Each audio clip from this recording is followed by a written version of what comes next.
apa-apa, kita ulang lagi gitu ya.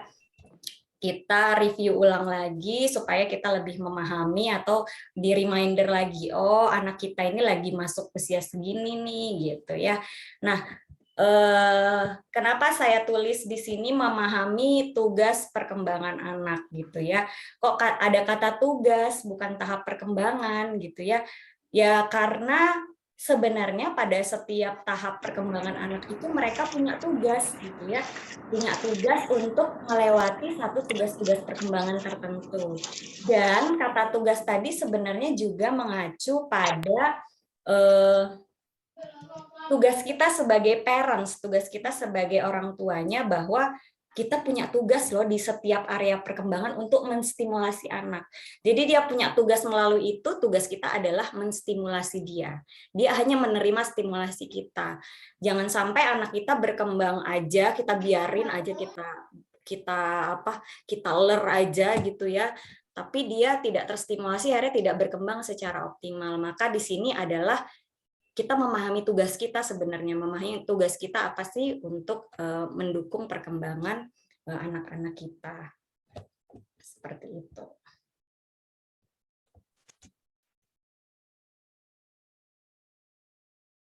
Nah, tahap perkembangan anak, jadi hari ini kita sebenarnya kalau misalnya mau ngomongin tahap perkembangan itu luas banget ya teman-teman, sungguh-sungguh luas, sungguh-sungguh detail, spesifik, banyak sekali materinya. Ini hari ini kita spesifikkan, kita lagi ngomongin perkembangan anak. Nah, ternyata kalau di psikologi perkembangan anak, bayi sama remaja itu bukan anak-anak ya. Jadi yang kita fokuskan pada di area yang warna hijau ini. Kalau bayi 0 sampai 2 tahun, jelas di sana ada perkembangan fisik, motorik, sensori gitu ya, yang mungkin punya buku KIA gitu ya, yang suka ke posyandu, di sana ada detail-detail perkembangan bayi ya. Kemudian anak-anak itu ternyata dibagi lagi, ada anak awal atau usia dini, ada anak akhir gitu ya, atau biasa disebut late childhood gitu ya. Nah, kemudian ada perkembangan remaja 13 sampai 21 tahun. Nah, ini saya fokuskan hari ini pada yang area berwarna hijau. Jadi memang tahap perkembangan anak, bukan bayi atau remaja ya. Jadi kita akan membahas dua area tersebut. Nah, apa aja yang mau dibahas di tahap perkembangan itu di hari ini? Sebenarnya perkembangan itu banyak, ada kognitif, bahasa, emosional, fisik, motorik, termasuk sensori. Nah, tetapi karena memang waktunya sangat singkat, ini udah saya rangkum dari beberapa sumber, dipadatkan lagi biar waktu yang singkat ini bisa bermanfaat dan bisa dipahamin ya sebagian besar tumbuh kembang anak kita, perkembangan anak kita ini masuk di mana? Karena tumbuh kembang ya, pertumbuhan sama perkembangan berbeda. Jadi kita membahas tentang perkembangan. Ya, kalau pertumbuhan biasanya mengacu pada biologisnya dia. Ya, tinggi badan, berat badan, bagaimana berkembang lingkaran kepala dan sebagainya. Nah, ini yang pertama. Di sini kita masuk ke fase anak awal. Jadi biasanya bahasanya early childhood atau biasa bahasa ilmiahnya tahap perkembangan praoperasional. Susah ya. Biasanya ibu-ibu bilangnya tahap prasekolah atau anak usia dini ya. Jadi usia prasekolah karena dia usia sekolah itu anak sekolah dasar gitu ya. Nanti 7 sampai 13 tahun. Nah, itu usia sekolah ini prasekolah gitu ya, early childhood. Nah, kalau yang pertama kita akan membahas tentang perkembangan kognitifnya, di mana anak-anak di usia ini 2 sampai 6 tahun ya rata-rata, bisa sampai 7 tahun, dia sedang mengalami periode sensitif. Periode sensitif ya, dia sensitif sama hal kecil, kemudian dia sensitif akan sebuah objek, dia lagi kayak pengen tahu banget, curiosity-nya tinggi banget gitu ya. Jadi kalau misalnya dia lagi suka kipas angin, dia bisa suka banget tuh, dia ublek-ublek. Kalau bisa kita fasilitasin. Kalau dia lagi suka Lego, ya udah kasih Lego. Kalau dia lagi suka air, kasih permainan air. Jadi itu periode sensitif di saat dia tertarik banget, dia lagi pengen tahu banget akan sesuatu. Kemudian di sini otak anak di usia ini, di usia early childhood atau di usia prasekolah 2-6 tahun ini, otaknya itu seperti spons ya. Jadi dia nyerap. Jadi kayak spons nyerap air itu dia udah nggak ada filter ya. Semua yang dia lihat, dia dengar, dia pelajarin akan dia serap sebagai sebuah kebenaran. Jadi memang di sini kita hati-hati banget ya, karena orang tua bertanggung jawab pada kebiasaan dan value yang tertanam di bawah sadarnya anak gitu ya. Kemudian sambungan sel-sel otaknya lagi eksplosif meledak. Jadi benar-benar di otak kenapa disebut juga golden age, karena neuron-neuron di otaknya itu sedang membentuk sambungan yang sangat cepat. Makanya ketika dia lagi tertarik sesuatu, dia pengen tahu banget gitu. Ih, kenapa itu koin kok bisa muter kalau diginiin? Itu kenapa ya kalau anu begini? Kenapa begitu? Sehingga memang dia akan mengeksplorasi banyak hal. Botol aja dieksplorasi, terus kadang sendok, panci, remote, semua ya. Hal-hal tertentu dia ingin eksplorasi gitu ya. Nah, kemudian dia suka bereksperimen juga. Nah, dan anak-anak di usia ini sangat imajinatif. Jadi total banget ya kalau misalnya lagi berimajinasi itu total banget. Jadi kalau misalnya dia lagi Superman bener-bener jadi Superman seutuhnya gitu ya.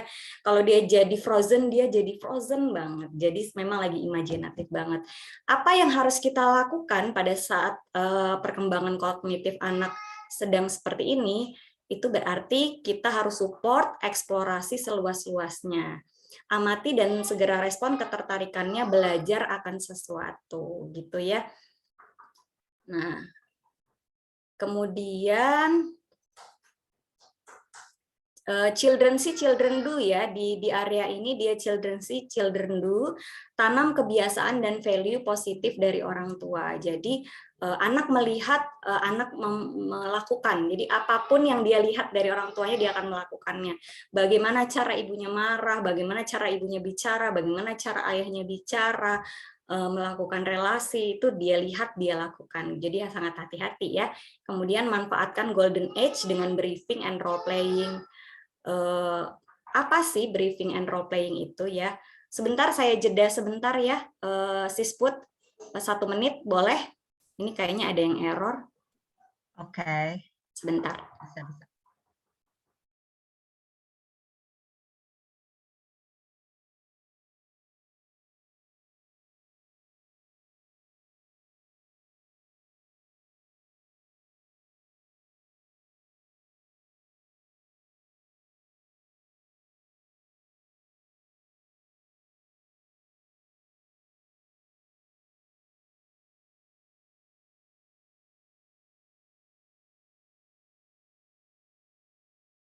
Terlihat lagi, Sisput?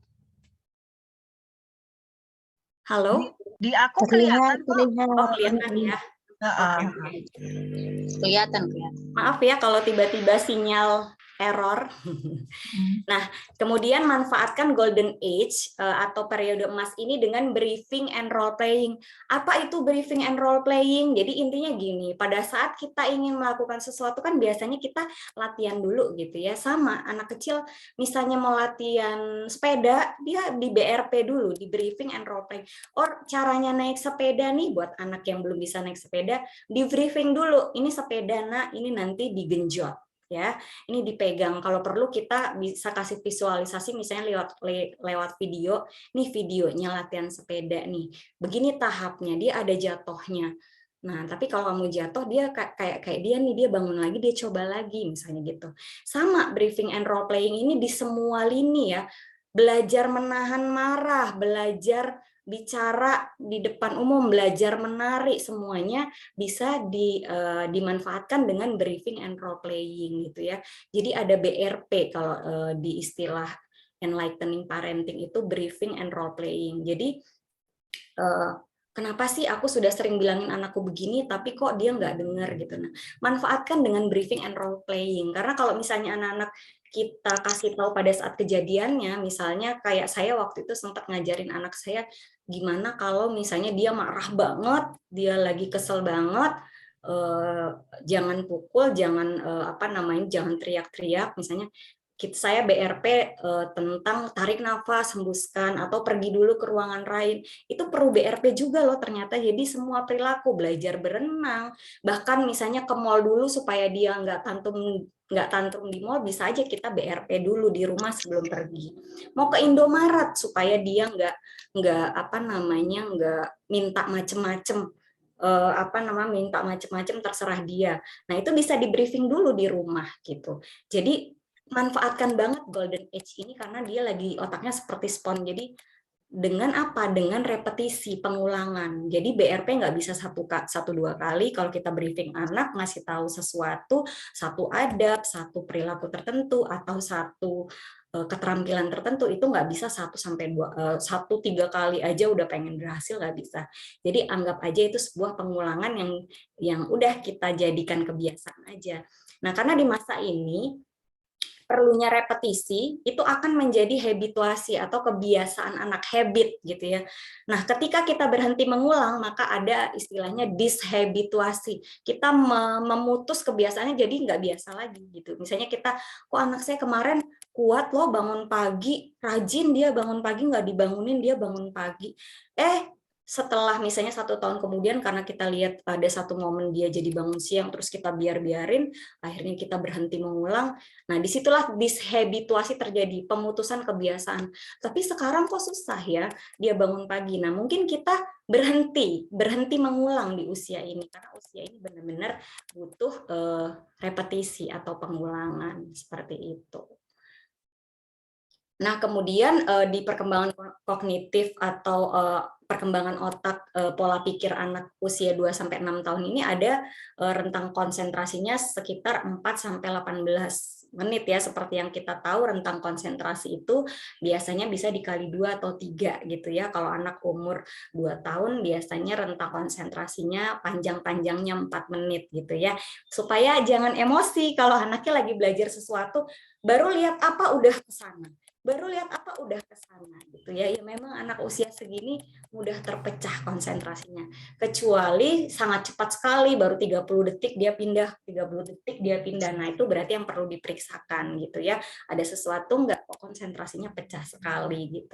Tapi rata-rata di 4-18 menit usia anak prasekolah. Jadi kalau misalnya dia lagi makan sendiri, Bunda, 15 menit itu udah alhamdulillah dia fokus makan 15 menit, habis itu dia turun dari meja makan lari-lari, ya udah memang fitrahnya seperti itu. Jadi kita nggak usah emosi gitu ya. Oh ya udah 15 menit udah bagus gitu ya. Kalau lebih berarti alhamdulillah ya. Jadi berarti dia lagi fokus banget saat itu. Nah, kemudian otak anak membutuhkan interaksi natural, bukan teknologi atau gadget. Jadi kita tidak ngomong kondisi ya, memang kondisi pada saat pandemi itu kan di luar dugaan kita, ada pandemi kita butuh anak-anak sekolah online, pakai handphone, pakai laptop, ya itu berarti kondisi yang mengharuskan kita berinteraksi dengan gadget. Nah, tetapi secara fitrah anak-anak terlahir membutuhkan interaksi natural. Interaksi natural ya ibu sama anak skin to skin, main bareng, sembunyian, petak umpet, kejar-kejaran, kemudian dia bermain benda yang bisa dia pegang gitu ya, natural, alami, ada bendanya gitu ya, apalagi dia interaksi sama alam, pegang daun, pegang batu, lari di tanah gitu ya, dia memang butuh itu gitu ya. Jadi bukan sama gadget. Nah, dari tahun 2016 sendiri apa itu APA, American Pediatric Association, itu sudah menyampaikan bahwa 0 hingga 2 tahun tidak sama sekali dianjurkan anak terpapar sama screen, handphone, TV, tidak sama sekali ya. Kemudian 2 tahun akhirnya meningkat, diperbolehkan maksimal 30 menit 1 hari, bukan 1 kali duduk ya Ibu-ibu ya. Nanti 30 menit 1 kali duduk, 10 kali duduk kali aja 30 menit, salah, bukan gitu. Jadi 2 tahun maksimal 30 menit 1 hari gitu ya, karena itu berdasarkan kemampuan biologisnya juga, matanya, syaraf matanya, badannya, perkembangan otaknya gitu ya. Kemudian penambahan 30 menit per tahunnya. Jadi misalnya 3 tahun jadinya boleh 1 jam satu hari, dalam 1 hari ya. Jadi bisa dipecah 30 menit pulang sekolah, 30 menit habis main sore misalnya. Tapi dibikin kesepakatan. Jadi intinya kesepakatan. Kemudian hingga maksimal 2 jam. Jadi bukan ditambahin 30 menit sampai akhirnya dia bisa 10 jam sehari, enggak. Jadi maksimal sebenarnya tubuh manusia gitu ya. Kita itu kalau sudah 2 jam itu sebenarnya udah harus break. Karena itu secara biologis syaraf sudah tidak baik ya menerima radiasi dari screen itu sendiri, dari TV, makanya kan rata-rata film juga 2 jam ya. Jadi kalau kita lanjut berjam-jam, kalau saya biasanya habis di bola mata itu ada merah-merah. Nah biasanya kalau saya lebih dari 2 jam tuh, atau bahkan 1 jam aja lebih tuh udah merah-merah mata gitu ya. Jadi memang secara biologis kita tidak boleh nggak break kalau misalnya terpapar screen. Jadi apa yang harus orang tua lakukan di perkembangan kognitif yang ini, stimulasi sensorinya dilanjutkan ya ibu-ibu, yang kalau yang bayi kemarin ada stimulasi tertentu, bahasanya, anaknya main air, main play-doh, dilanjutkan lagi dengan lebih banyak variasi. Tinggal klik aja di YouTube, di Instagram, Pinterest, di media sosial tuh udah banyak banget kita stimulasi anak umur 4 tahun. Keluar nanti permainan-permainan, crafting, stimulasi kegiatan yang bisa kita lakukan di rumah bersama anak. Sekarang buku-bukunya juga udah lengkap kok. Kemudian manajemen screen time, buat kesepakatan dengan anak. Jadi enggak, dia ngamuk kalau saya ambil, iya karena mungkin tidak terbiasa dengan kesepakatan dan Anda mungkin kalah waktu anaknya udah nangis, oh enggak, akhirnya diturutin gitu ya. Kita harus istiqomah. Nah, sekian, kalau matiin. Anak saya kalau saya sudah bilang, jadi kesepakatan, jadi sebelum nontonnya cuman 15 menit, jarum panjang sampai di 9 ya nak, di 9.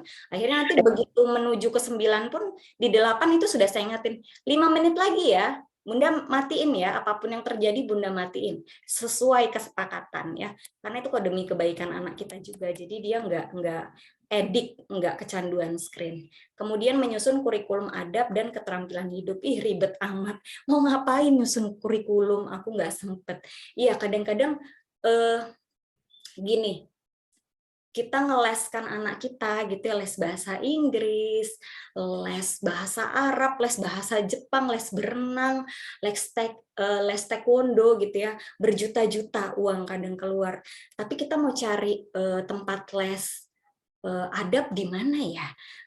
Les keterampilan hidup di mana, kayaknya nggak ada ya gitu ya. Memang sulit karena memang itu bukan menjadi prioritas, kadang-kadang di dunia pendidikan kita lebih ke akademik ya.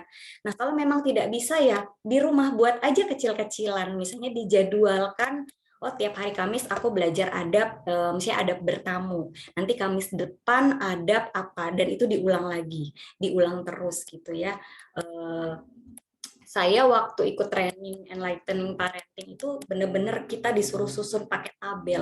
Saya susun acara adab makan, kemudian adab ketika bermain bersama kakak supaya dia nggak berantem. Jadi ada saya briefing dulu, ini area kakak, ini area abang, ini area adik. Aturannya main yang mereka sedang main di lingkarannya mereka, di areanya mereka.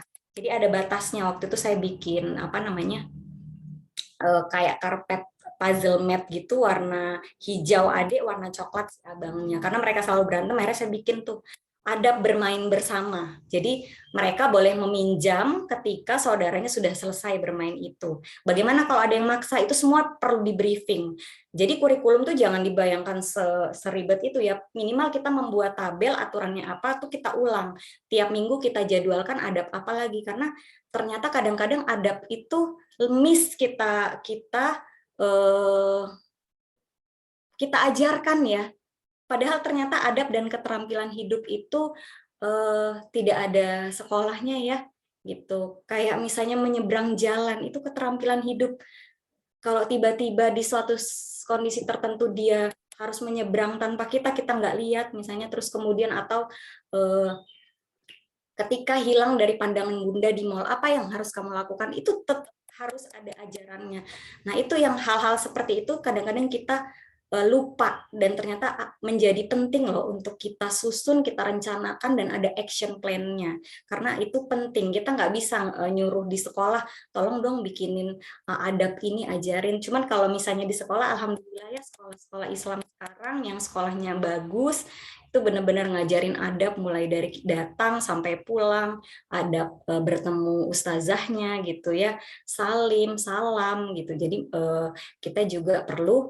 Nah, ini yang poin terakhir, mempersiapkan anak masuk sekolah. Lihat sekolahnya.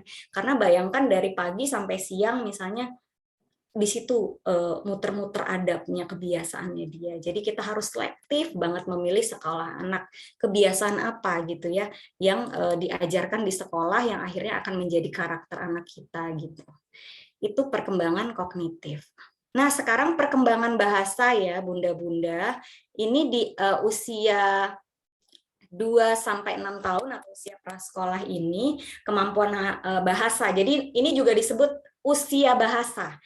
Kemampuan bahasa mulai berkembang pesat, bukan langsung mahir, tapi di proses berkembang. Jadi bukan dia langsung mahir, tapi dia berproses. Jadi dia lagi senang-senangnya, lagi berkembangnya bahasa. Makanya dia banyak banget bertanya. Jadi jangan capek dia bertanya gitu ya. Nah, kemudian di sini sebenarnya anak-anak 2-3 tahun itu dia menyerap kata-kata paham banget, ataupun dia mengeluarkannya juga paham banget, itu sekitar 2-3 kata.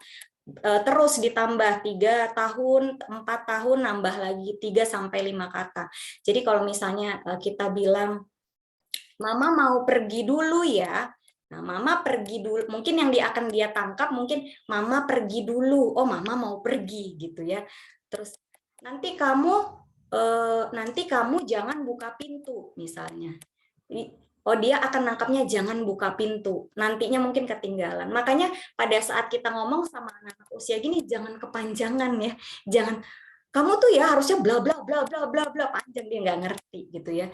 Jadi satu kalimat sampai 6-7 kata itu mungkin yang dia ambil itu sekitar paling maksimal 5 kata gitu ya. Makanya kalau misalnya berbahasa sama anak-anak ini, kalaupun banyak yang mau kita sampaikan, kita jeda-jeda dulu gitu ya. Biasa aja bahasa sehari-hari, tapi kita jeda dulu, kita lihat ekspresinya jelas nggak nih anak. Abang mau makan? Mau makan bakso apa soto? Gitu. Kamu mau makan apa sih? Bakso apa soto apa pilihannya banyak ya, dia bingung. Jadi memang kita harus bahasanya pelan-pelan, jelas artikulasinya, karena dia juga berjuang loh untuk menyerap kata-kata kita gitu ya. Kalaupun ada anak di usia ini bisa kompleks bahasanya ya berarti dia punya kecerdasan verbal yang lebih gitu ya, kecerdasan kata-kata yang lebih. Nah, terus bahasanya jeda ya, apalagi anak di usia 2-3 tahun kalau ngomong kita pakai jeda satu kalimat, jeda lagi satu kalimat 3-4 kata, jeda lagi. Jadi jangan ngomel sampai 1 menit nggak ngerti dia. Jadi makanya aku tuh udah sering loh ngasih taunya pakai bahasa apa, pakai berapa kata, berapa menit. Jangan-jangan kita ngomelnya 2 menit, dia udah nggak dengar. Yang dia dengar cuman dia taunya oh ibu lagi ngomel, lagi marah, serem. Atau dia sebenarnya kalau dia boleh ngomong, boleh nggak aku tutup telinga, itu ngomong apa aku nggak ngerti gitu ya. Jadi pakailah komunikasi bahasanya itu yang singkat, padat, jelas, dan jeda-jeda, jangan panjang sekali. Gitu. Kemudian gunakan di sini dia kekuatan cerita untuk menambah bank katanya anak-anak kita, punya referensi kata masuk jadi simpanan memorinya. Pakai apa? Pakai buku cerita, pakai lagu-lagu, sering kita ajak ngomong. Misalnya dia cuma nanya, laba-laba kakinya banyak. Kita jawab iya. Kaki 1000 banyak? Iya. Lebih banyak? Iya, lebih banyak. Nanti dia akan banyak bertanya tuh ulang. Bisa sampai 10 kali. Laba-laba banyak, tapi kaki 1000 banyak, Bunda. Iya, jadi diulang terus. Nanti baru kita bisa arahkan mana yang sedikit, kaki laba-laba atau kaki 1000 gitu. Jadi kita sering aja ajak dia diskusi hal-hal sepele sehari-hari yang dia temuin dan dia tertarik gitu ya.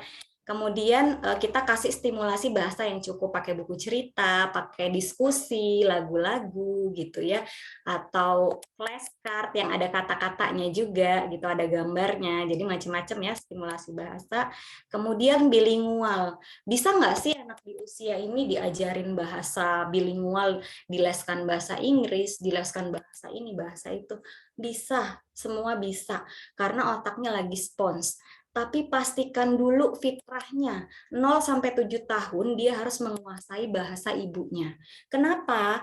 Karena udah bukan 1-2 kejadian ya, bahkan saya mengalami sendiri, anak saya sekarang sedang les bahasa Inggris, satu kelasnya itu sampai tidak bisa bahasa Indonesia gara-gara dari umur 2 tahun dipaparkan YouTube yang bahasa Inggris, bapak ibunya itu berbahasa Inggris di rumah. Akhirnya dia nggak bisa bahasa Indonesia, begitu mau masuk sekolah tersendat karena waktu tes masuk sekolah itu dia nggak bisa bahasa Indonesia. Bayangkan dia tidak bisa bersosialisasi sama temennya yang di Indonesia, karena kita di Indonesia ya, jadi bahasa ibu kita, bahasa dasar kita adalah bahasa yang digunakan bapak ibu kita, sekolah kita, lingkungan kita sehari-hari, karena itu fitrahnya dia lahir di situ. Kecuali dia lahir di luar negeri, it's okay, karena bahasa sehari-hari lingkungannya adalah bahasa luar negeri gitu ya, bahasa asing gitu ya. Jadi boleh banget kita leskan bahasa Inggris, tapi pastikan pada saat anak ngomong ke kita, kita mengerti, dia ngomong keluar orang lain mengerti gitu ya. Jangan sampai dia bahasanya masih belepotan, udah dikasih bahasa baru, nanti dia bingung bahasa. Karena bahasa itu sebenarnya digunakan dia nanti untuk membangun relasi sama temannya, memecahkan masalah ketika konflik sama temannya, berkomunikasi ketika ada masalah ngomong ke kita. Kalau bahasanya sendiri aja dia bingung, bahasa dasarnya, terus ditambah lagi bahasa Inggris, akan tambah bingung gitu ya. Jadi nggak apa-apa, boleh loh bahasa Inggris, tetapi pastikan bahasa ibunya, bahasa dasarnya matang. Nah, kemudian anak umur 2 sampai 6 tahun ini dia perkembangan sosial emosional, dia lagi fase challenging age. Jadi lagi menantang-menantangnya ini Bunda. Jadi jangan sedih ya anaknya. Ada yang mahzab-mahzab lain atau teori-teori lain, atau sebagian orang mengatakan ini trouble 2, trouble 3. Jadi 2-3 tahun tuh lagi trouble-troublenya gitu kan. Cuman saya lebih suka dengan istilah yang challenging age. Jadi memang tantangan buat bundanya. Memang usia seperti ini tuh kita susah tebak alur emosinya dia, karena dia masih kadang-kadang bingung membedakan mana situasi real, mana situasi enggak real gitu ya. Mana alasan yang logis, mana yang enggak. Yang jelas karena dia kan masih ini ya, tadi di egosentris ya, di tahap perkembangan kognitifnya dia egosentris ya. Egosentris itu apa? Egosentris itu dia berpikir dengan pemikirannya sendiri ya, nih ada egosentris, berpikir dengan sudut pandangnya sendiri. Jadi ya maunya dia, paham-pahamnya dia nggak mau pikirin orang lain merasakan apa gitu ya. Makanya dia sering frustasi, kadang stres. Nah, itu kadang-kadang kalau tidak dipahami orang tua bingung, anak ini maunya apa sih, nangis sendiri, rungsing sendiri gitu ya. Kemudian lagi masa membentuk kepercayaan diri ya. Jadi di sini tuh dasarnya anak membentuk kepercayaan diri. Makanya kita harus sering respon ya Bunda ya. Jangan nggak direspon, anaknya banyak tanya. Kamu nanya mulu dari tadi udah dijawab gitu ya. Jangan. Direspon aja terus, karena awal mula percaya dirinya dia tuh ketika kita merespon positif keingintahuannya dia, keinginan dieksplorasi. Jadi dia, oh aku tuh mau tahu boleh ya, aku tuh mau tanya boleh ya. Makanya kan ada di kelas, siapa yang mau tanya? Saya. Siapa mau ini? Saya gitu ya. Karena dia sering direspon positif ketika dia ingin tahu. Kemudian kepercayaan diri yang lain akarnya adalah dari kemandirian. Dia akhirnya bisa sikat gigi sendiri, dia bisa mandi sendiri, dia bisa makan sendiri, kita apresiasi. Dari situ dia percaya, oh diriku nih mampu ya melakukan ini, melakukan itu, sehingga ketika tampil di depan umum pun dia nggak mikir lagi apa kata orang, karena aku sudah tahu aku bisa gitu. Dia tenang aja gitu. Makanya Nah, di sini awal juga pembentukan kepercayaan diri, dilatih untuk dia bisa bantu diri ya, bisa pakai baju sendiri, bisa nyebrang jalan sendiri dengan BRP tadi ya, dilatih dengan pendampingan. Nah, kemudian dia mengenal emosi dasar dirinya dan orang lain. Apa namanya? Jadi di sini nih dia mulai tahu, oh aku marah, oh aku namanya aku kesel ya. Oh gitu ya ibuku marah ya. Oh caranya seperti itu. Jadi hati-hati sekali karena memang apa namanya emosi dasar dan ekspresi dasar dia lagi pelajarin banget nih di sini gitu ya. Jadi penting sekali kita memberi contoh emosi yang baik dan ekspresi emosi yang baik. Kita validasi emosinya dia ya. Gimana sih memvalidasi emosi Bunda? Jadi anaknya marah nih, ya udah kita kamu marah ya, nah oke, nggak enak ya rasanya. Oke, kalau kamu mau marah, kamu mau menenangkan diri dulu, jangan langsung gitu aja marah, gitu aja nangis gitu ya. Padahal dia lagi nggak tahu dirinya kenapa, tapi kalau kita bantu dia mengenali, akhirnya dia kenal loh sama dirinya, lagi marah, lagi sedih, lagi takut, lagi jijik, dia belajar gitu ya. Nah kemudian usia ini 3-5 tahun tidak punya tugas wajib berbagi tetapi punya tugas mempertahankan hak milik atau otonominya dia gitu ya. Jadi jangan salah kaprah loh, kok nggak diajarin berbagi sih? Nah, ini yang kadang-kadang salah kaprah. Kita memaksa anak mau berbagi.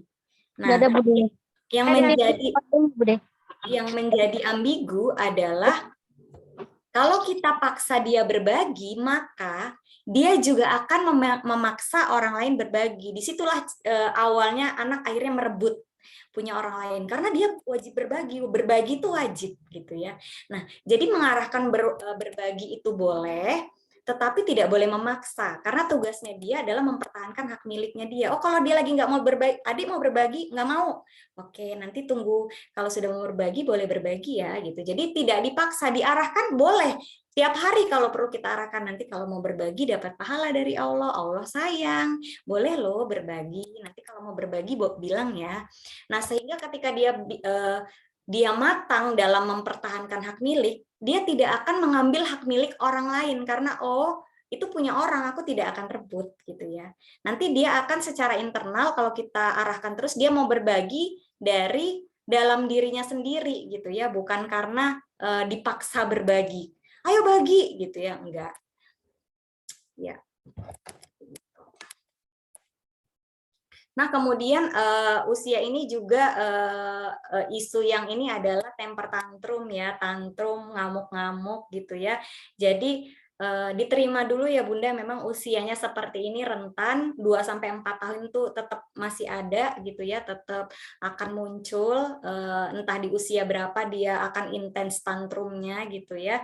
Nah, nanti di usia 5-6 tahun mulai sadar nih, oh udah mulai muncul kesadaran, oh kalau aku tantrum malu ya, oh nggak enak ya, oh ternyata kayak gini ya. Jadi dia sudah mulai ngelihat lingkungannya kalau dia tantrum seperti apa. Dia udah mulai menurun tuh di usia 5-6 tahun. Alhamdulillah anak saya 5-6 udah 5 tahun nggak ada lagi sama sekali, lebih ke ngerengek nangis aja, udah nggak ada tantrum sama sekali ya. Karena itu juga bagaimana kita merespon.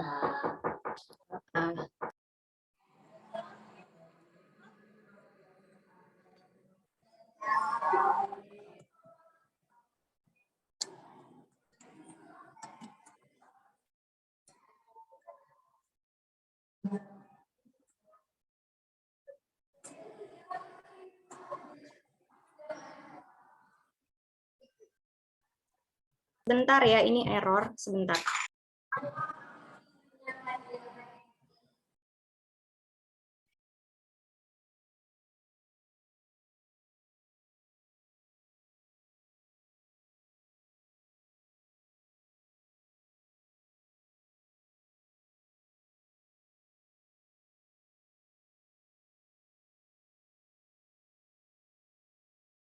Nah, sudah?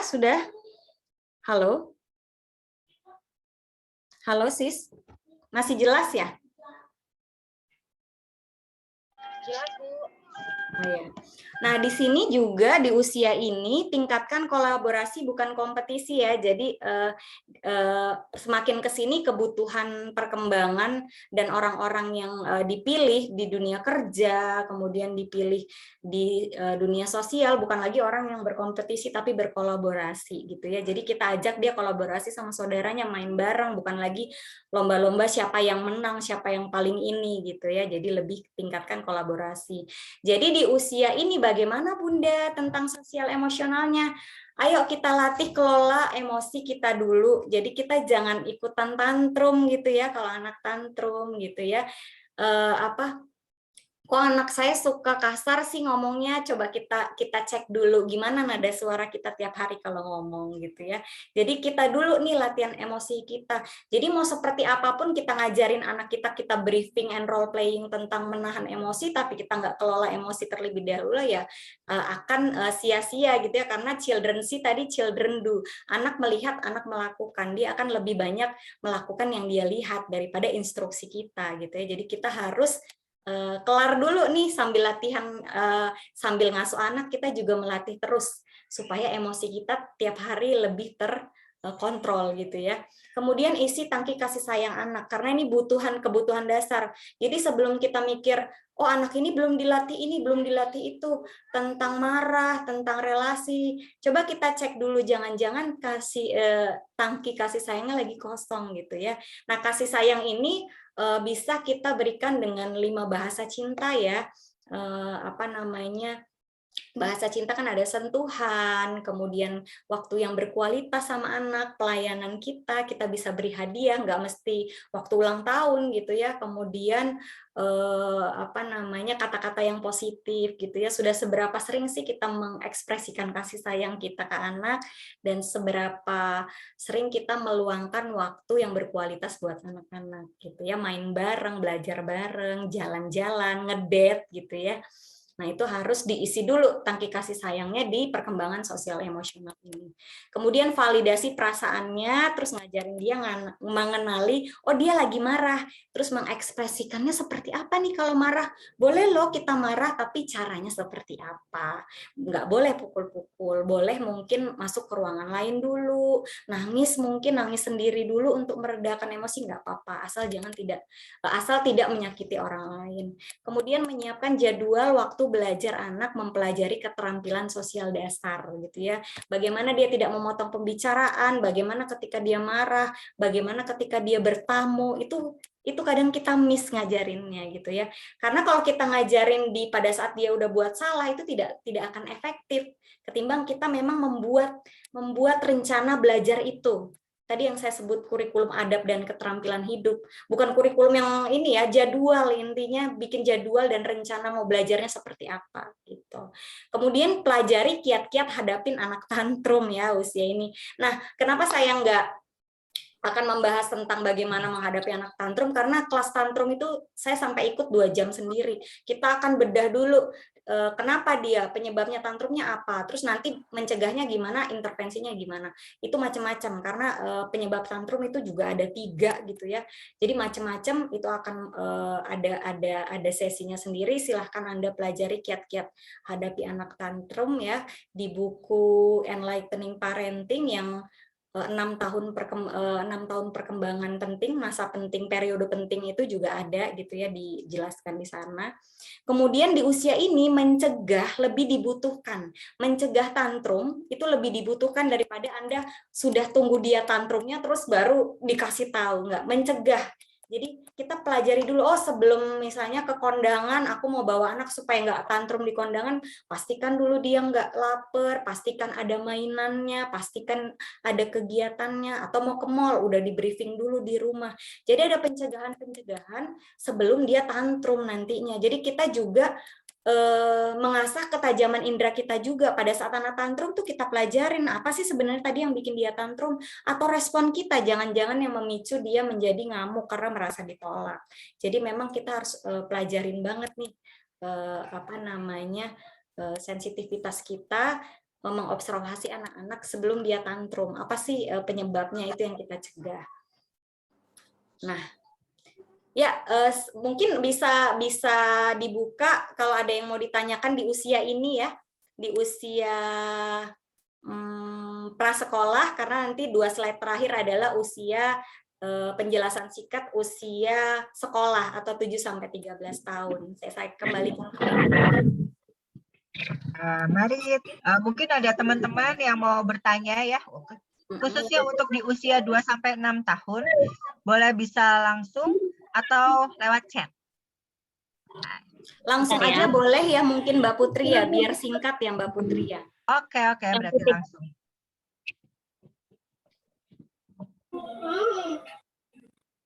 Adakah?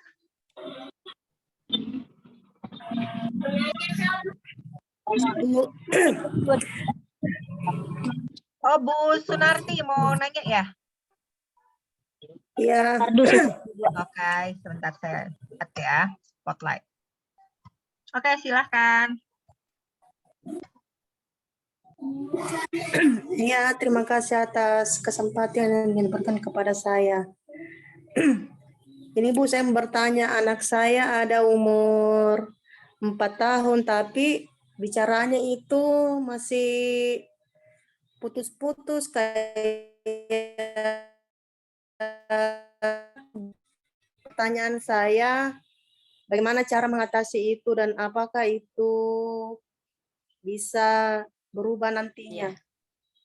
Terima kasih, itu saja Bu. Oke, langsung dijawab aja ya Sisput ya, biar ngalir gitu ya. Oke, makasih pertanyaannya Ibu Sunarti. Ibu Sunarti dari mana ini?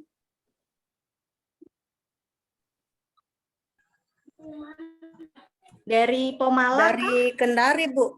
Oh, dari Kendari, Masya Allah. Halo Kendari, Kendari. Ya. Jauh sekali. Sulawesi Tenggara. Iya, Masya Allah. Ya, Bu Sunarti tadi anaknya umur 4 tahun ya. Putus-putusnya berapa kata, Bu Sunarti? 2 kata, 3 kata?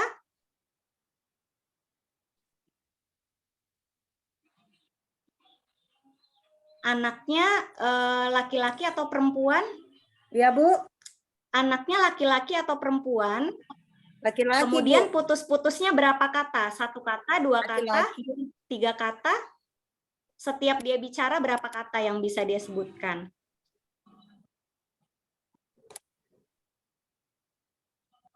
Kadang 2 kata, 3 kata. Oke, seperti yang sudah saya sampaikan tadi ya, langsung saja saya kembali ke slide. Nah, ini Bu Sunarti. Jadi di anak usia ini memang daya serap ataupun bagaimana dia mengekspresikan rata-rata segini aja dulu Bu Sunarti, 2 sampai 3 tahun 2-3 kata, 3 sampai 4 tahun 3 sampai 5 kata. Apalagi anak laki-laki memang agak berbeda sama anak perempuan ya. Biasanya anak perempuan itu dia lebih lebih cepat, lebih banyak juga gitu ya. Kalau anak laki-laki juga, anak saya umur segitu juga putus-putus masih ngomongnya, kadang masih loncat-loncat. Jadi masih nggak apa-apa. Jadi Bu Sunarti tenang aja. Yang penting gini, bahasa itu kan ada 2. Bahasa itu ada bahasa reseptif, namanya menyerap. Ketika anak-anak menyerap kata-kata Ibu Sunarti. Nah, kemudian ada kedua bahasa ekspresif, mengekspresikan bahasa dia mengucapkan apa. Nah, jadi kadang-kadang anak-anak itu sudah ngerti nih apa, cuman dia belum tahu nih cara mengekspresikan yang dia maksud. Jadi makanya dia cara ngomong apa tadi ya? Aku mau ngomong apa tadi ya? Sehingga yang keluar putus-putus. Maksimal mungkin misalnya 3 kata di 4 tahun 3 kata, kalau misalnya 5 kata udah banyak gitu ya. Jadi nggak apa-apa, apalagi anak laki-laki gitu ya. Nggak apa-apa Bu Sunarti, kecuali udah sampai 4 tahun dia tetap membisu, tidak merespon. Nah, itu yang perlu diperiksakan. Ya Bu Sunarti ya, jadi nggak apa-apa. Terus apa yang harus Bu Sunarti lakukan ya? Sering aja diajak ngomong, sering diajak baca buku cerita sebelum tidur, kemudian dibikin tertarik sama buku, dan manajemen screen time ya Bu Sunarti, gadgetnya dikurangin ya, karena itu sangat bisa membuat perkembangan bahasa terlambat ketika anak-anak cuman menatap sesuatu tapi dia tidak berkomunikasi, dia tidak ngomong gitu ya. Dia butuh interaksi sama Bu Sunarti atau ayahnya, jadi sering ajak ngomong walaupun cuma 3 kata. Mau makan? Kamu suka enggak? Hari ini senang. Hari ini happy. Hari ini kamu senang, Nak. Senang sama siapa? Tadi main sama siapa? Enggak apa-apa.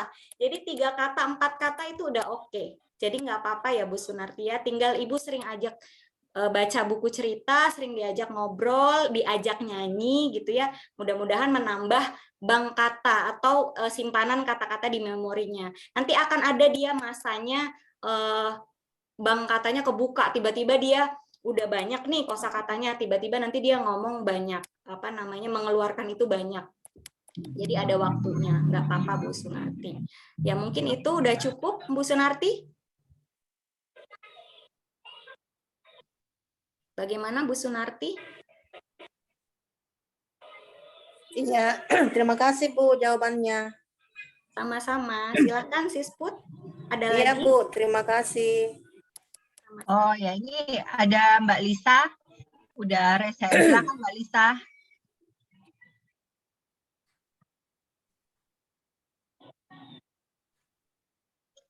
Assalamualaikum. Waalaikumsalam. Saya Lisa dari Jakarta. Ini sambil Iya. ngantar anak nih. Ya, Masih di jalan. Mbak Lisa. Ini yang saya mau tanyakan, anak saya kan yang nomor 2 itu jaraknya 4 tahun dengan abangnya. Nah, tetapi anak saya nomor 2 itu lebih aktif gitu. Jadi cenderung terkadang kayak jadi ngeganggu abangnya kan. Itu yang pertama. Bagaimana cara untuk menghandle si nomor 2 ini nih, anak tengah ini. Terus kedua, si anak tengah ini tuh kayaknya lebih tertarik sama yang dipunyain abangnya. Nanti ada nggak sih efeknya sampai nanti dia besar tuh sukanya sama pakaian abangnya, atau nanti lebih tertariknya punya barang-barang abangnya gitu. Ada nggak nanti ke depannya, takutnya jadi sebuah kebiasaan ya. Bagaimana untuk menjelaskan, memberikan pemahaman kepada si adiknya ini kalau itu tuh bukan punya dia atau apa, tapi dengan cara yang bisa mengena ke usianya yang baru 4 tahun setengah. Gitu aja, Usianya makasih. 4 tahun setengah ya, laki-laki atau perempuan? Laki-laki. Oh iya. Ya, yang pertama lebih aktif gitu ya. Ya, kalau anak laki-laki aktif itu normal Mbak Liza, selama dia ketika dia bergerak itu ada fungsinya. Dia lari, dia ngejar siapa. Dia bergerak, dia ada tujuannya setiap pergerakan atau yang dia lakukan, kecuali dia sudah gerak nggak karu-karuan terus tidak ada tujuan seperti cuman menghilangkan energi. Nah, itu perlu dicek kenapa aktif banget. Tapi kalau super aktif itu wajar banget, anak usia segini, anak-anak preschool itu memang lagi butuh banyak bergerak, apalagi anak laki-laki. Jadi kalau anak-anak laki-laki aktif nggak apa-apa, itu normal.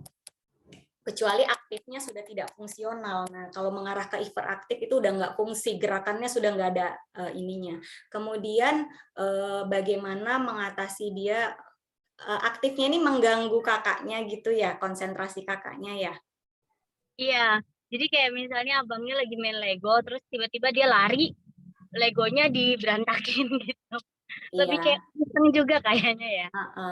Nah, itu manajemen aja sih Mbak, jadi lebih ke teknis yang Mbak Lisa mengkondisikan pada saat bermain, ya di briefing adik, kalau misalnya kakak lagi main, jadi harus ada waktu sendiri di briefing, kakak lagi main nih, bisa aja kita briefing sambil pakai mainan Lego juga, ada orang-orangannya, ini kakak, ini adik, kalau misalnya adik tabrak, kakak marah nggak ya, seneng nggak ya, kesel nggak ya? Jadi bisa di briefing, banyak-banyak di briefing. Jadi jangan pada saat kejadian baru diingatkan, akan masuk telinga kiri, keluar telinga kanan tuh biasanya. Jadi kita ingatkan pada saat tidak kita kejadian, jadi di briefing. Kemudian bisa disepakatin, memang usia seperti itu rawan juga masih sibling rivalry gitu ya. Disepakati area permainan, kakaknya kalau mau main di mana, adiknya di mana. Kalau misalnya mau main bareng, disepakatin, oke jangan main dulu. Adik boleh main bareng sama kakak kalau gimana aturannya. Kalau tidak berlari, tidak ganggu. Jadi memang butuh kesepakatan berulang, Mbak Liza. Apalagi anak laki-laki itu butuh berulang banget diingetinnya. Karena dia memang lagi suka banget bergerak. Jadi teknisnya ke area permainan. Jadi dibikin boundaries. Ini area kakak, ini area adik. Kemudian kenapa sih dia suka bareng kakaknya? Iya, setiap adik itu ngefans banget sama kakaknya. Ya, jadi kakakku tuh idolaku, jadi wajar aja gitu ya, mau adik perempuan mau adik laki-laki itu kayaknya kenapa sih kakak itu bisa ini bisa itu, jadi barang-barangnya kakak juga dia akhirnya sukain gitu. Nanti akan berkurang dengan sendirinya kok Mbak, asal nanti tambah tahun kita briefing, kita jelaskan. Adik boleh loh pilih mainan adik sendiri. Misalnya kakak suka Spider-Man, adik suka apa? Spider-Man atau Iron Man? Jadi sering divalidasi dia kesukaannya apa.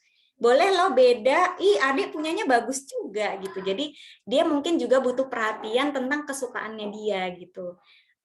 Kita cek juga apakah respon kita ke kakak lebih positif atau ke dia kurang gitu ya, kita cek juga, jangan-jangan dia lagi butuh banget nih diperhatiin gitu. Jadi boleh ketika nanti beli barang, adik mau warna yang sama atau enggak, ini punya kakak ya, ini punya adik ya, adik boleh dapat punya adik, punya kakak, punya adik, punya adik. Jadi di briefing kuncinya Mbak, memang briefing terus diulang briefingnya. Kalau saya memang betul-betul lagi masa usia 2-6 tahun ini briefing lagi kesepakatan. Dan itu yang akhirnya karena akhirnya saya sering membiasakan, itu yang membantu saya ketika menghadapi sesuatu. Anak-anak jadi tahu bahwa setiap ibunya ada yang nggak suka, briefing dan sepakat, dan aku harus mengikuti kesepakatan itu gitu. Karena sudah terbiasa, karena bukan pada saat kejadian kita nggak usah marah-marah, ngomel-ngomel gitu, dia nggak terlalu ini, tapi kalau kita briefing di sebelum kejadian, kita bikin aturan, kita ulangin lagi, dia akan ingat. Itu pun kalau sudah ingat, dia bisa lupa sesekali kita ingatkan lagi gitu. Jadi kembali ke briefing sama kesepakatan Mbak Liza, begitu ya. Insya Allah beriring usianya berkurang kok nanti ngefansnya sama kakaknya insya Allah berkurang. Apalagi kalau Mbak Liza juga punya menyisihkan waktu ngedate sama dia aja, ngedate berdua aja, jangan sama kakaknya gitu. Dia juga butuh nih waktu berkualitas sama Mbak Liza aja gitu. Biar nggak terlalu ngefans sama kakaknya. Ya, oke Mbak Liza. Ya, ada lagi? Masih boleh, Mbak? Masih boleh bertanya? Wah, ini saya familiar ya sama suaranya. Suaranya ngangenin ini kayaknya ya. Iya, masih boleh Kak bertanya? Boleh. Silakan. Ya, alhamdulillah. Assalamualaikum warahmatullahi wabarakatuh. Waalaikumsalam warahmatullahi wabarakatuh. Bahagia nih, walaupun virtual ketemu dengan foundernya PAUD Islam Cendekia, Bunda Cika. Masya Allah. Ini salah satu anggota founder juga ya. Tim pendiri juga ya Bunda Fatma ya. Amin. Ini Bun Cik, walaupun sekarang kan kemarin saya sempat nih izin ke Bunda Cika bahwa yayasan mindahin saya ke MTS, tapi alhamdulillah di PAUD Islam Cendekia saya masih ikut gabung situ Bunda Cik, walaupun hanya ya nyempatin waktulah sedikit-sedikit gitu Bun Cik. Nah, ini kemarin kebetulan waktu penerimaan di tahun pelajaran baru, saya masih terlibat Bun Cik. Jadi kami memang masih buka kelas kelompok bermain gitu ya. Masih ngelanjutin punya Bunda Cika yang dulu, yang baik-baik kami lanjutin terus Bun Cik. Iya, yang buruk-buruk dibuang aja ya Bunda. Ya, siap. Nah, ada satu anak dia, jadi saya tadi tertarik dengan ada salah satu bahwa anak usia 2-5 tahun itu lebih cenderung mempertahankan hak miliknya Bunda Cik ya. Ada tadi ya kalau nggak salah. Iya, betul. Ya, benar. Nah, ada satu anak dia masih usia, anak itu memang dimasukkan ayahnya kemarin dengan alasan bahwa anaknya itu kalau di rumah dia ketergantungan HP Bun Cik. Ya. Anaknya perempuan, jadi anak ini memang selalu punya keinginan bahwa apa yang ada adalah punyanya dia. Jadi kalau nggak dikasih dia tantrum Bun, malah sampai langsung baring, teriak-teriak di sekolah, nah gitu. Dan sampai sekarang setelah saya tanya Bunda Nurul, ternyata anak itu masih seperti itu. Nah yang jadi permasalahan Bunda Cik, kadang-kadang dia itu kalau mainan di sekolah kan terbatas. gitu. Nah, dia kadang-kadang sudah pegang mainan itu, dia pertahankan buncit, tapi ada anak lain yang kepingin mainan itu, gitu loh. Nah, bagaimana itu buncit menyikapi gitu loh? Iya, yang pertama tentu ya mudah-mudahan ada mediasi ke orang tua atau nanti sosialisasi di sekolah juga tentang manajemen screen ya Bunda ya. Bagaimana mungkin bisa ditempel di mading atau seperti apa sosialisasinya tentang bagaimana dampak buruk dari sebuah gadget gitu ya, biar parents di rumah juga anak preschoolnya, anak prasekolahnya jangan kelebihan dikasih gadgetnya, karena pertama juga memang gadget menjadi sudah egosentris nih, anak-anak tuh udah egosentris, itu mikirin dirinya sendiri. Nambah seperti itu udah tambah lagi otaknya sudah tidak lagi empati ke dunia luar, karena kalau kita sudah terpapar screen kan ya udah itu dunia kita gitu kan. Jadi dia tambah lagi tidak akan peka sama lingkungan gitu. Nah, kembali yang tadi ya Kak Fatbiah, mau tidak mau memang jangan pada saat kejadian. Jadi sebelumnya memang harus di briefing anaknya gitu. Misalnya sebelum bermain didudukkan dulu, jangan langsung ada mainannya gitu ya. Oke nak, aturannya kalau bermain kita misalnya dia ini mau main Lego kayu, kita boleh bermain ini 15 menit ya nak, 15 menit. Kalau perlu ada tuh alarm kecil ya, atau apa namanya yang timer ya, Sisput yang pernah aku kasih itu boleh. Ada itu yang kalau udah timer 15 menit bunyi misalnya, atau jangan 15 menit, kelamaan ya nunggu anak-anak teman yang lain 5 menit atau 10 menit. Nanti kalau bunyi harus bergantian gitu ya, harus bergantian. Jadi briefing dulu di awal dan itu berulang. Begitu dia role play melakukan, ya mau nggak mau pada saat sudah itu habis, maaf ya nak, habis waktunya ya, cepat dijelaskan kemudian dialihkan ke mainan yang lain. Maaf ya, langsung cepat gitu, tapi dengan kelembutan juga tapi sigap gitu Bunda Fatma. Jadi konsistensi kita ketika membuat aturan di sekolah. Jadi memang dari awal dia harus punya peta nih di kepalanya bahwa oh ada kesepakatan kalau main ini 10 menit itu bunyi berhenti ya nak, itu bunyi berhenti gitu. Jadi memang lagi masanya mempertahankan, memang dia, cuman kan pada saat di sekolah memang ada bergantian. Jadi bukan dia tidak boleh mempertahankan hak miliknya, tapi waktu itu konteksnya dia mengikuti aturan. Oh aturan tiap permainan misalnya 7 menit, ya udah 7 menit karena mungkin anak banyak ya waktu itu kayak gitu. Dan mungkin memang teknis juga areanya dia, kalau misalnya memang anak ini masih perlu penanganan khusus, areanya agak-agak tidak terlalu bergabung banyak sama anak lain gitu. Kalau misalnya memang mungkin perilakunya sangat mengganggu, kecuali perilakunya masih bisa ditoleransi nggak apa-apa. Tapi kalau memang agak-agak cukup bisa mengganggu kelompok gitu ya, agak-agak kasih space, dikasih jarak, ada area. Nah, perlunya juga makanya misalnya di ruang bermain itu ya Bunda Fat, kan ada tuh puzzle mat yang kotak-kotak bisa di anu itu ya Mbak Bunda Fat. Yang mana buncit? Ada kan karpet yang bisa dilepas kotak-kotak terus nyambung.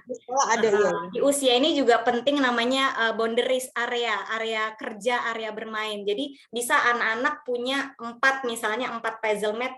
Nah, kamu duduk di sini. Buat anak-anak spesial yang misalnya dia memang belum bisa mengikuti aturan, itu mungkin membantu. Areamu di sini, ini mainan. Mau mainan apa? Ini areamu, main di sini, tidak boleh mengambil mainan yang lain. Ini selesai baru kita ganti mainan yang lain. Ini selesai ketika bunyi alarmnya selesai. Jadi konkret areanya, waktunya, sinyalnya gitu. Dan itu sepakat konsisten.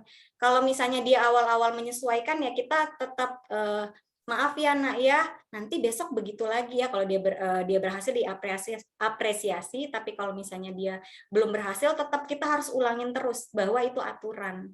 Gitu ya, maaf ya nak ya sudah berhenti ya, terus kita cepat-cepat alihkan ke mainan yang lain. Yang penting dia lihat bahwa kita nggak menyerah untuk menerapkan aturan itu. Jadi penerapan area bermain khusus anak tersebut, kalau anak yang sudah kooperatif biasanya kan satu meja dibagi 2 pun nggak dikasih batas, udah enak ya dikasih taunya ya Bunda. Tapi kalau memang anak yang masih butuh usaha, memang kasih boundaries atau alas kerjanya dia sendiri, area kerjanya dia sendiri, supaya dia tahu nih, oh ternyata aku main di sini, ini mainanku, dan waktunya sampai bell itu berbunyi, timer itu berbunyi, supaya dia latihan dulu di awal pakai alat gitu. Mungkin seperti itu teknisnya, contoh teknisnya Bunda Fatma. Oke, siap. Makasih Buncik. Sami-sami. Hai. Ini tadi ada satu pertanyaan, satu lagi ya. Setelah Ya, itu kita boleh. lanjut. Bentar, saya punya back sound di sini. Nih, halo Mbak, anakku usia 4 tahun dan sudah masuk TKA. Dari awal masuk sekolah itu dia aman-aman aja sekolahnya. Dan sudah beberapa hari ini dia mogok sekolah, sampai kemarin ikut pulang ke rumah, alasannya dia scary. Tapi gak kasih tahu scary-nya kenapa. Sempat ngomong ke gurunya sih, tapi belum jelas banget itu bagaimana ya cara mengatasinya.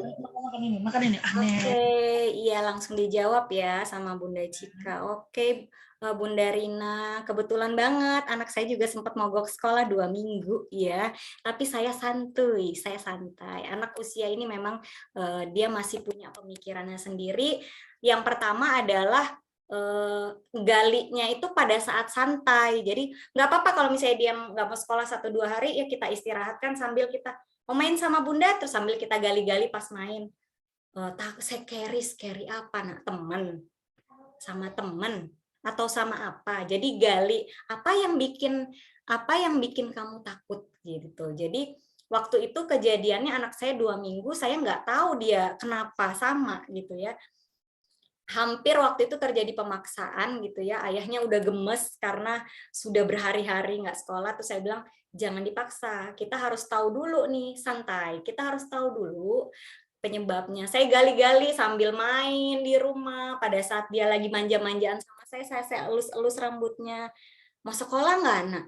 Nggak mau gitu. Apa yang bikin takut? Nah, tapi ada nggak langsung tergali, sampai saya dapat selanya tergali. Dia ngomong akhirnya, takut diliatin pas garuk pantat. Bayangin, saya bilang, ya Allah anak saya cacingan ya, kok garuk pantat. Saya sampai seuzon sendiri, ternyata sewaktu hari itu saya salah kasih celana. Di celananya itu di bagian pantatnya itu ada serabut yang kasar, mungkin di mesin cuci jadi. Nah itu dia merasa nggak nyaman, dia garuk, kemudian ada temennya perempuan, itu ngeliatinnya tuh kayak heran dan mungkin kena ya harga dirinya ya, karena sudah mau masuk 5 tahun, anak laki-laki kena harga dirinya. Dia ternyata malu sekali gitu ya, ternyata dia takut sama wajahnya temennya itu. Nah disitulah yang saya gali lagi, anak-anak seperti ini kan imajinatif ya, konkret sekali dia, pikirannya imajinatif, kemudian kita harus gali secara konkret. Dia takutnya sama apa? Oke, takut sama wajah temennya, siapa namanya nak? Dia nggak tahu namanya. Akhirnya saya minta fotonya sama wali kelasnya, semua foto satu teman-temannya, tapi bukan berarti untuk mencari tersangka ya, bukan. Akhirnya saya ketemu satu temennya, mukanya gitu, oh yang ini Bunda, dia bilang, oh abang takut sama ini. Iya abang takut. Oke, takut sama apanya? Dia kalau ngelihat kayak gini nggak nyaman ya nak, kita validasi dulu perasaannya. Nggak nyaman ya, takut ya, oke kita tenangin dulu ya sampai abang nggak takut lagi ya. Oke, nah akhirnya saya setelah itu, oh dia takut sama mukanya si anak itu, saya ganti dulu visualnya Bunda. Jadi fotonya si anak itu, karena anak-anak ini imajinatif, saya ganti dulu. Jadi fotonya tuh saya edit, saya kasih anaknya kan pakai masker, saya kasih senyum joker ya, saya kasih senyum joker, jadi lucu nih anaknya. Begitu fotonya saya lihat, anak saya ketawa-ketawa.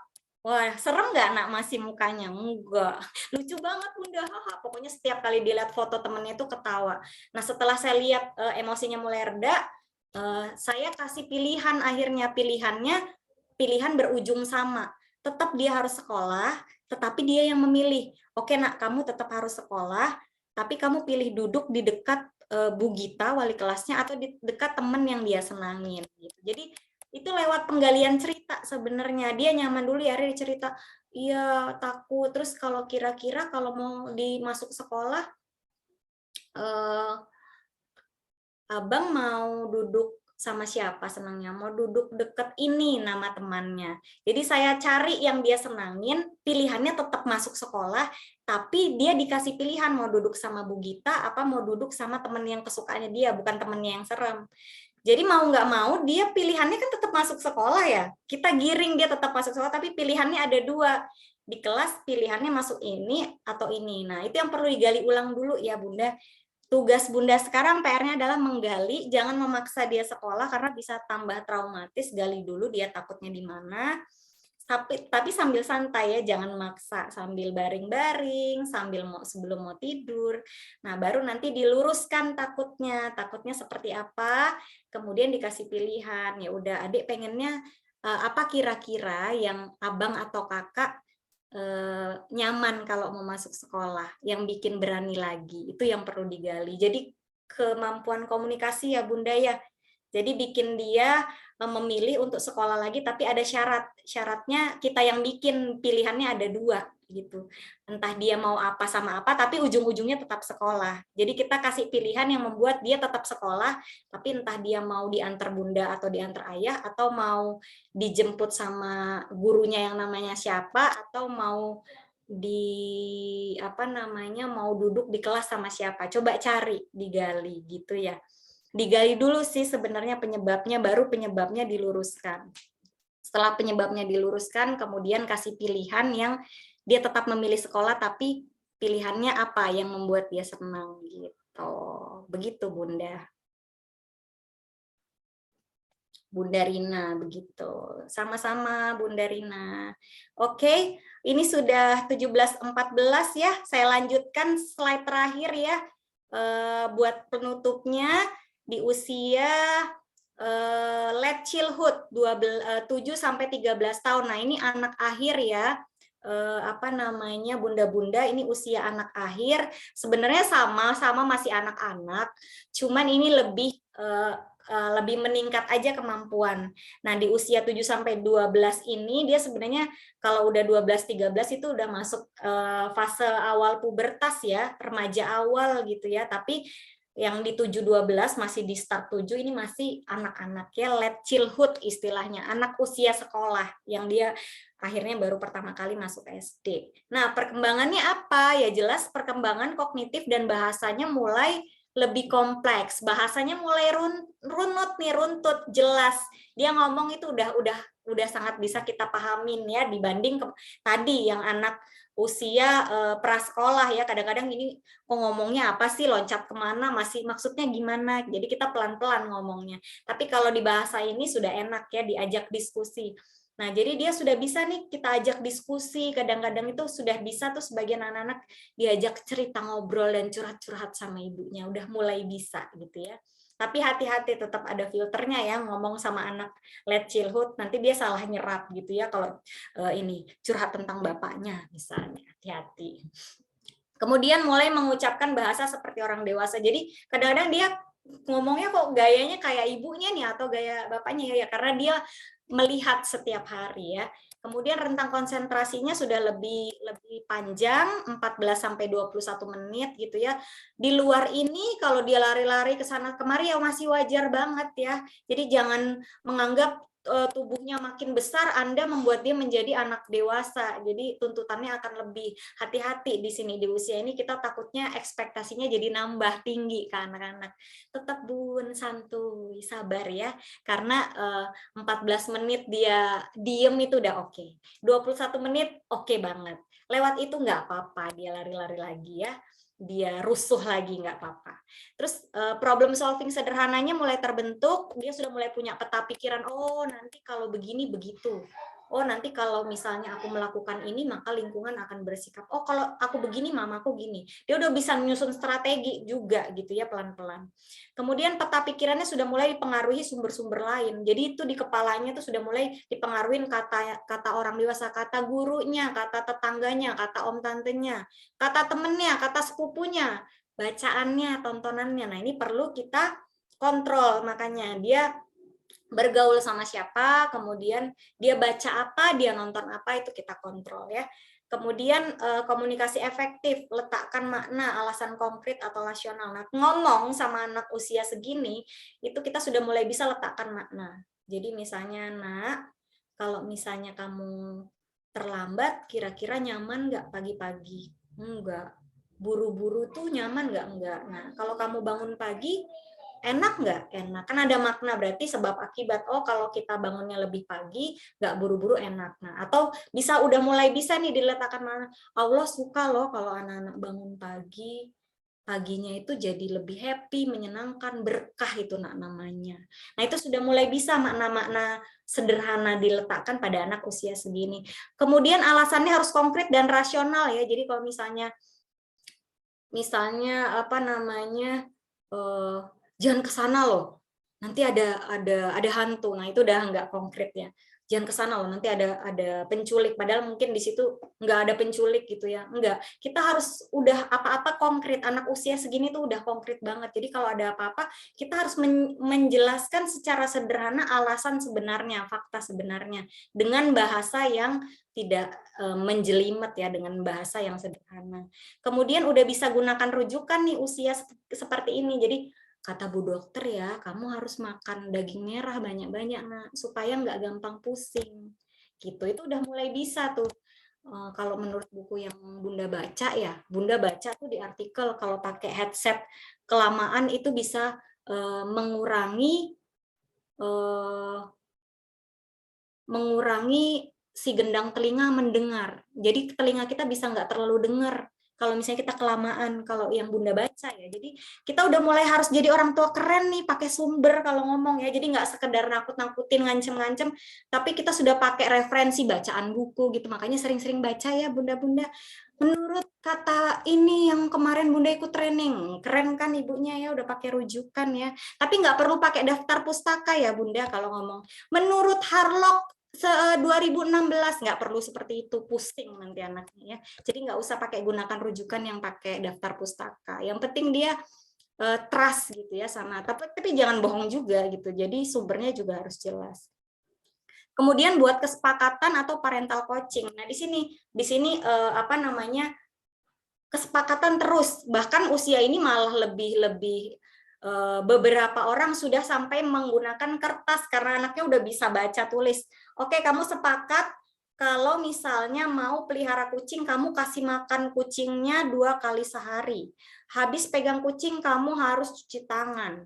Nanti sampai ada tanda tangannya. Ada beberapa ayah bunda yang sampai bikin kesepakatan ditempel di kertas, di buku tulis yang dirobek tengahnya itu gitu ya. Dibikin kesepakatan bahkan sampai seperti itu gitu ya. Kekuatan kesepakatan itu seperti itu ya. Jadi kemudian parental coaching, jangan sering memberi anak solusi. Kita giring dia, kira-kira kenapa nak? Apa yang membuat jadi seperti itu? Jadi menurutmu harusnya seperti apa? Kita kalau ada masalah itu kita validasi dulu, emosinya nggak enak ya. Habis itu baru kita arahkannya jangan langsung kita suapin solusi. Kita tanya-tanya terus sampai dia nemuin solusinya sendiri. Nah, anak usia segini udah bisa ya. Kemudian berarti mind mapping sederhana, yaitu bisa aja kalau misalnya contoh mind mapping piknik. Besok kamu mau piknik mana kita? Aku mau piknik ke pantai. Oke, kita bikin kertas rencana nih. Mind mapping untuk tujuan ke pantai. Itu sebenarnya sederhana ya, tapi itu berarti banget buat dia. Ke pantai, 1 bulatan. Apa yang kamu butuhkan? Kasih kasih tanda panah. Aku butuh karpet. Tasku isinya apa? Dia jadi udah ada tujuan. Aku di sana mau main apa aja, butuhnya apa. Udah mapping sederhana gitu ya. Apalagi misalnya ada konflik, bisa tuh pakai mapping sederhana gitu. Ribet amat lah. Justru anak-anak yang seperti ini Bunda, yang udah terlatih mappingnya, dia tuh problem solvingnya nanti akan sangat baik gitu ya, akan sangat berkembang baik. Dia akan berlatih nggak nangis duluan, nggak emosi duluan, dia akan mencoba, oh kalau ada masalah tuh begini ya ternyata. Dia belajar melatih otaknya untuk menyelesaikan sendiri. Kemudian itu tadi diskusi sederhana mengarahkan anak menemukan solusi. Dan slide yang terakhir adalah sosialnya di anak usia segini di late childhood, dia belajar bekerja sama dengan teman sebaya. Jadi ini usia peers group ya, udah geng age. Oh, dia udah mulai punya geng baru nih di SD itu biasanya nanti dia sudah mulai berkelompok. Jadi jangan heran kalau dia udah mulai punya kelompok teman. Ini dia mulai suka berkelompok gitu ya. Jadi hati-hati Bunda ya, kontrol sama siapa dia berteman karena nilai-nilai teman sebayanya ini akan sangat dia percayai gitu ya. Kemudian belajar memainkan peran sesuai dengan jenis kelamin. Dia udah mulai memperhatikan pakaiannya sebagai anak perempuan harus berlaku apa gitu ya.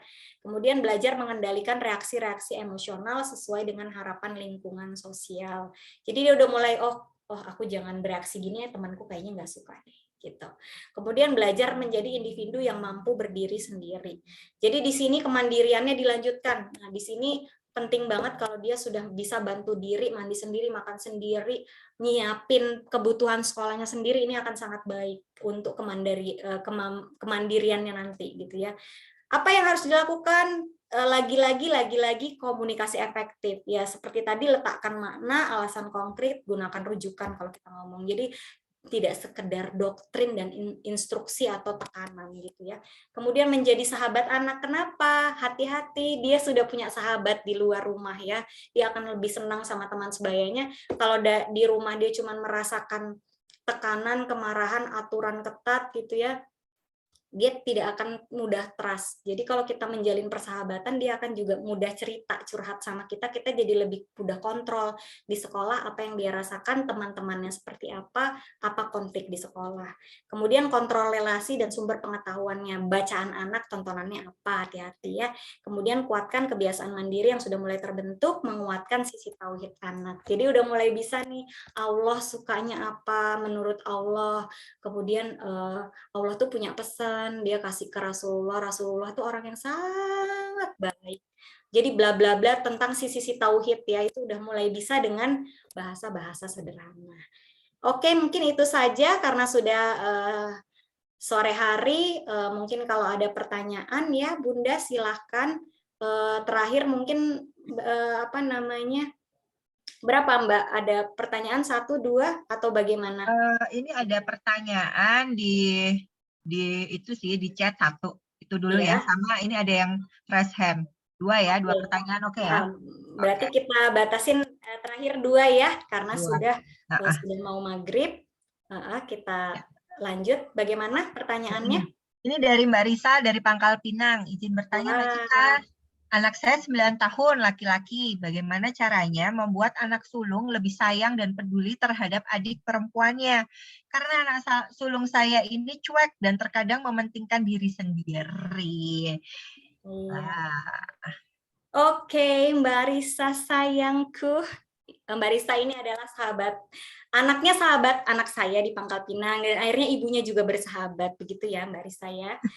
Jadi ini bertanya tentang kakaknya sahabat anak saya gitu ya.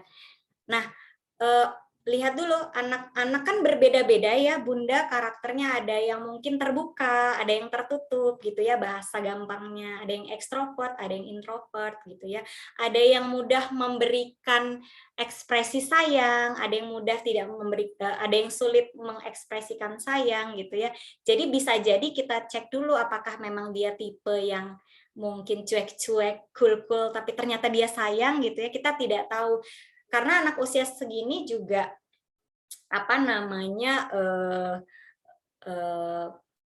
butuh referensi ya, butuh bahasa cinta juga, contoh dari orang tuanya. Jadi lihat dulu karakternya apakah memang dia tertutup, tidak mudah mengekspresikan, nggak apa-apa, belum tentu dia nggak sayang, jangan-jangan dia sayang. Terus gimana caranya ya? Terus aja distimulasi Mbak Risa.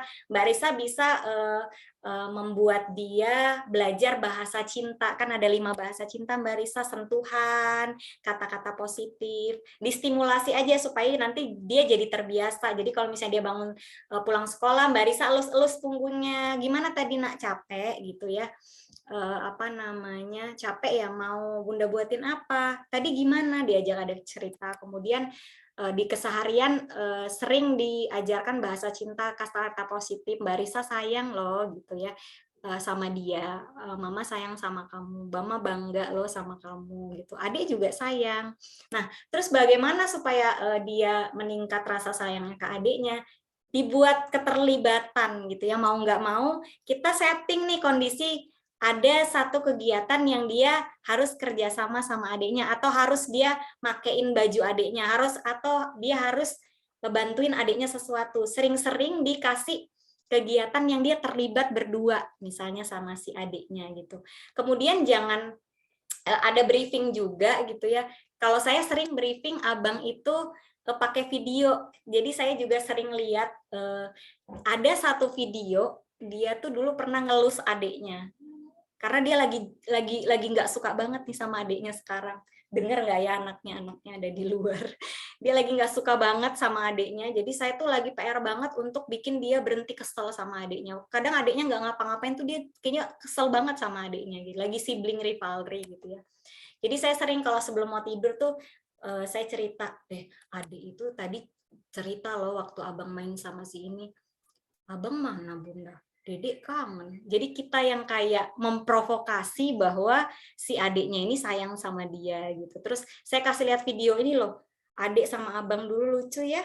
Adik tuh sayang ya sama abang. Abang sayang nggak sih sama adik? Jadi kayak kita tuh ngajak-ngajak kita jadi provokator biar dia tambah sayang sama adiknya dan adiknya sayang sama dia gitu. Jadi dibangkitkan kenangan-kenangan, kemudian rasa-rasa sayang dengan provokasi-provokasi pada saat bicaranya berdua aja. Kemudian bisa dibantu media visual tadi, apa namanya, kalau saya pakai video andalan itu yang dia ada 2 video bareng sama adiknya saling sayang, lagi main bareng. Itu sering saya ulang. Bisa juga pakai alat bantu buku-buku tentang kakak adik, mungkin cerita, oh iya ini adiknya sayang sama kakaknya, kan ada beberapa buku yang dia laki-laki sama perempuan. Nah, itu bisa diganti ceritanya kakak sama adik, atau mungkin bisa dicari Mbak bukunya gitu. Jadi gunakan beberapa alat bantu untuk membangkitkan rasa dan kenangan dia. Kemudian konkretnya adalah role play-nya pada saat Mbak Risa setting bagaimana dia bisa terlibat satu kegiatan berdua dan dia bantuin adiknya, atau saling bantu, saling terinteraksi gitu ya. Jadi dikondisikan kira-kira kegiatan apa yang membuat mereka terlibat dan bekerja sama.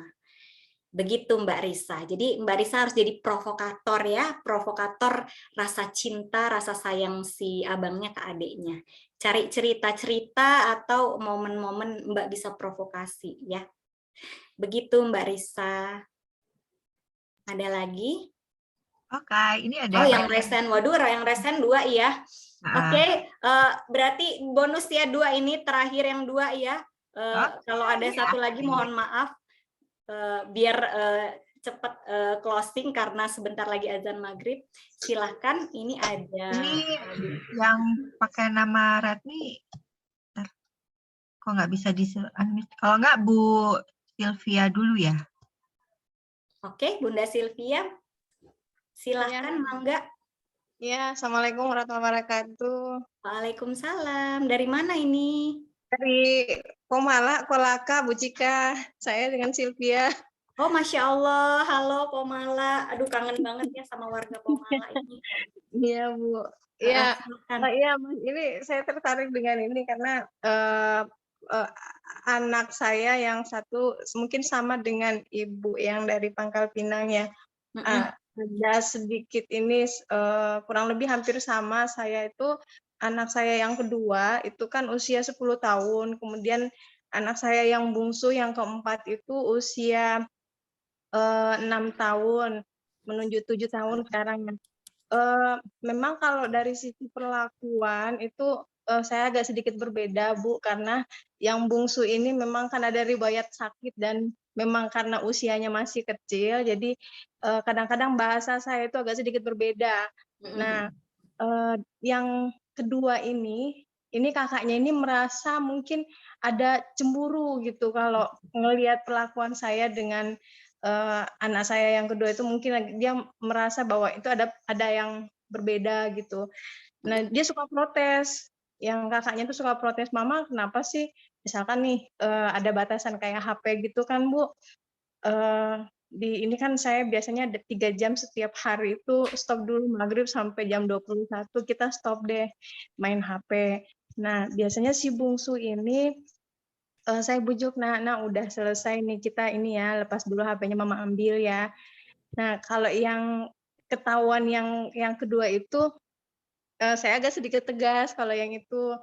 Nah, biasa kalimatnya itu jadinya, "Mama kenapa kalau saya itu bahasanya beda dengan adik?" Nah, terus udah gitu kalau ini kadang-kadang tuh kayak benci gitu ke adiknya tuh kayak benci. Nah, saya tuh ada apa ya, maksudnya berusaha untuk ngedeketin sama melibatkan ini biasa kalau pagi, nah bantuin mama nyiapin sarapan, kakak bantuin mama mandiin adek. Nah, karena apa namanya, udah tuh biar cepet berangkat. Nah, tapi jadinya si kakaknya ini malah ngelempahin tugasnya itu ke adik yang ketiga. Dek Rara, disuruh mama mandiin adek. Jadi dia ngelimpahinnya yang ketiga nih.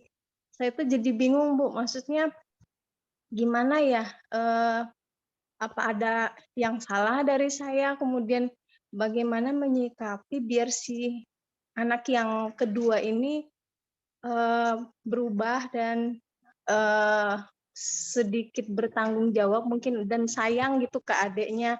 Kayak apa ya? Ngerasa benci gitu sama sih ininya konfliknya gitu, Bu. Oke, Mbak Sylvia udah ketangkep. Karena kasusnya mirip-mirip kok sebenarnya, karena sebenarnya kasus ini apa namanya sudah banyak terjadi, termasuk di saya sedang mengalami disebut namanya sibling rivalry ya. Jadi memang persaingan antar saudara itu seperti fitrah yang ditemukan di mana-mana gitu ya. Jadi nggak apa-apa, normal sibling rivalry itu, tetapi adalah tugas kita jangan memperparah atau memperburuk siblingnya, rivalry-nya. Dia merasa itu adalah rivalnya. Saudaraku adalah rivalku gitu ya, saudaraku adalah sainganku. Dengan apa?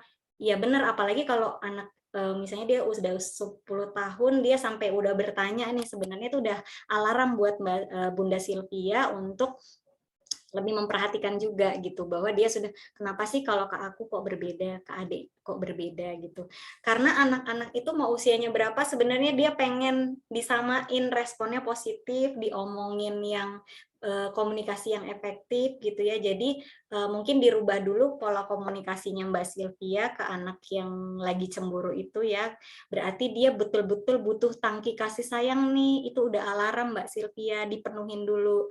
Mungkin ada waktu buat Mbak Sylvia ngedate berdua aja sama yang cemburu ini, karena tangki kasih sayangnya jangan-jangan lagi kosong gitu ya, lagi butuh banget nih diisi sama Mbak Sylvia. Dikondisikan mungkin seminggu sekali atau seminggu 2 kali ngedate bareng berdua aja sama dia, nggak usah seharian lama banget, adalah waktu sejam misalnya atau 2 jam, kemudian setelah tangki kasih sayangnya penuh tuh lebih enak nanti pada saat ngedate kita arahin bagaimana Mbak Sylvia memprovokasi rasa kasih sayang gitu ya ke adiknya. Adik itu usianya masih segini nak, dia belum mengerti, makanya Bunda bantuin, maafin Bunda ya nak ya kalau misalnya abang jadi kesel sama adik, kalau bahasa Bunda beda, kita tetap harus minta maaf tanpa tapi, kemudian kita isi tangki kasih sayangnya sehingga lebih mudah diarahkan gitu ya.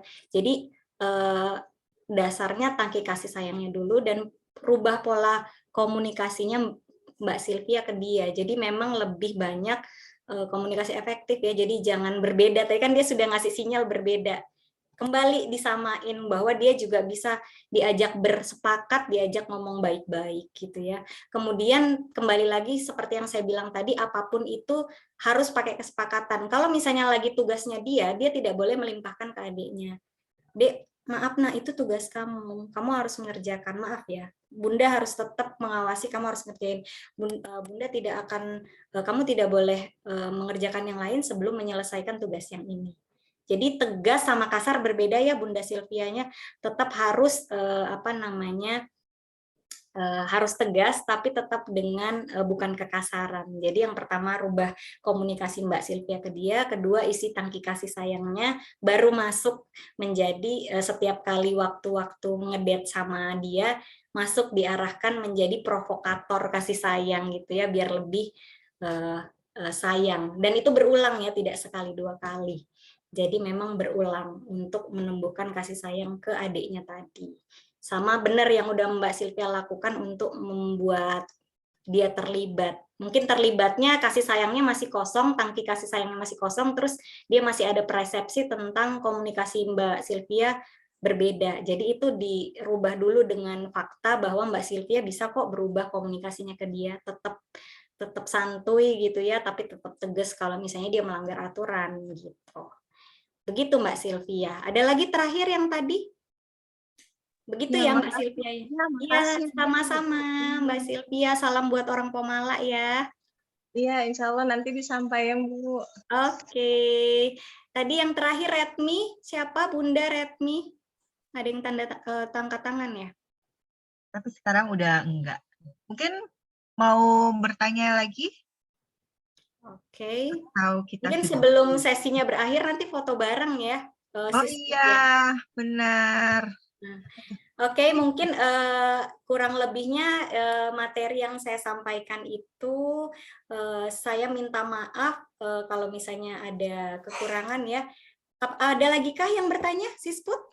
Sudah sih kayaknya udah selesai yang tanya. Oke, saya closing ya Sisput ya. Saya minta maaf kalau ada kekurangan itu pasti dari saya Bunda-bunda, tapi kalau ada manfaat dan kelebihan dari materi yang saya sampaikan pada hari ini, insya Allah itu datangnya dari Allah.